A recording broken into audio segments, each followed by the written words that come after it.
小姑娘对不对？我觉得有什么好看的？就看你行不行？叫那个女孩子就是跪在他面前给他开酒，不跪呢，然后他就拿酒瓶子往他头上浇酒。男子醉酒不知天高地厚，竟要求 KTV 女服务员跪地开酒，并且把衣服脱下让她欣赏一番。女服务员不同意，就惨遭男子用酒浇头，言语侮辱，甚至还对其大打出手。正当女服务员失声痛哭之际， KTV 灯光突然熄灭，并且冲过来10几道人影。当男子重见光明时，浑身已经缠满绷带，躺在了医院病床上。这就上来就看了，前面3个，他中间后面也有4个到5个，反正是都拿了唱的这个看到嘛，就上来就直接看了嘛。如今谈起自己被砍的经历，陈先生就显得十分委屈。他表示，事发当天有几名多年未见的老友来到自己家里做客，陈先生为了庆祝老友团聚，于是用仅有的3000元积蓄，花了2000元订了一家豪华餐厅，把酒言欢。因为喝的实在太多，众人谁都不服只服强。就当朋友们想回家睡觉时，陈先生突然提出要带哥几个去 KTV 找点乐子。众人一听此话，瞬间精神抖擞。来到 KTV 后，他们载歌载舞，怎料就在这时，外面突然冲进来几名持刀壮汉，二话不说，对着他们就是一番伺候。陈先生几名好哥们见大事不好，纷纷四散而逃，只有陈先生和另外一名朋友因为吓得腿都软了，所以没有顺利逃掉。就这样，两人被砍成重伤，醒来时发现已经躺在病床上。从两人浑身缠满的绷带来看，似乎没少挨刀。可问题是，那几名持刀壮汉为何会对陈先生一行人下如此狠手呢？对此，陈先生不愿过多回答，只是声称 KTV 服务态度有问题。本身就服务行业，态度不是很好嘛，发生了点口角。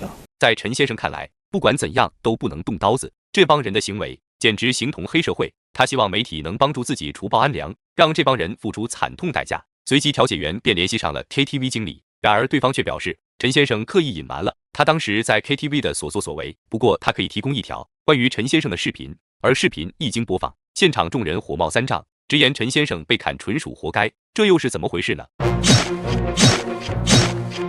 叫那个女孩子就是跪在他面前给他开酒，然后那女孩子呢就是不跪呢，然后他就拿酒瓶子往他头上浇酒。男子拿着1000块钱去 KTV 消费，认为自己兜里有钱，便要求女服务员跪地开酒，女孩不同意，还惨遭被酒浇头。就这样，女孩开始大声哭泣，男子也险些失去了生机，因为突然闯进一帮持刀壮汉，对着陈先生一行人就开始招呼。陈先生醒来时发现自己躺在医院，于是恶人先告状，找来媒体，要让那些砍伤自己的人付出代价。而 KTV 经理见陈先生没有阐述事实，决定拿出一段视频，替陈先生揭开他的遮羞布。叫你跪下！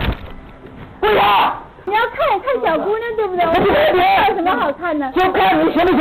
原来当时陈先生气焰十分嚣张，见女服务员不愿意跪地开酒，就开始对其大打出手，甚至还要实施侮辱。见到这段视频，调解员也觉得陈先生确实应该挨刀。事后经理还表示，那名女服务员在次日就提出了离职，不过殴打陈先生的并不是他们 KTV 内部人员，很有可能是看不惯陈先生羞辱女孩的行为，所以才拔刀相助。但陈先生却当即反驳，表示他当时被打时看到人群中有名壮汉，那名壮汉就是 KTV 的内部员工。敢问阁下该如何解释？可经理却表示，当时陈先生一定是被打昏头了，那名员工明明是在劝架，事后还报了警，帮忙把陈先生送到医院，相当于是陈先生的救命恩人。经理的一番回答完全挑不出毛病，可陈先生还是不肯善罢甘休，表示自己是在 KTV 受伤的。不管怎么说， KTV 都应承担部分责任，而且 KTV 安保措施不到位，竟然让一帮持刀分子闯进来，简直不把消费者的人身安全放在眼里。然而经理却轻描淡写地说道，这只是个意外。这东西可能我只能说是个意外吧，但是呢，事情已经发生了，那我们只能说尽量去解决这个事情吧。经理表示，目前双方都已报警，到底是谁的责任，还需等待警方的调查结果。陈先生目前只能四处借钱垫付医药费，如果幕后黑手找不到，那么陈先生这顿打就相当于白挨了。不过有句话说得好，那就是自作孽不可活。对此你们有何看法呢？我们下期再见。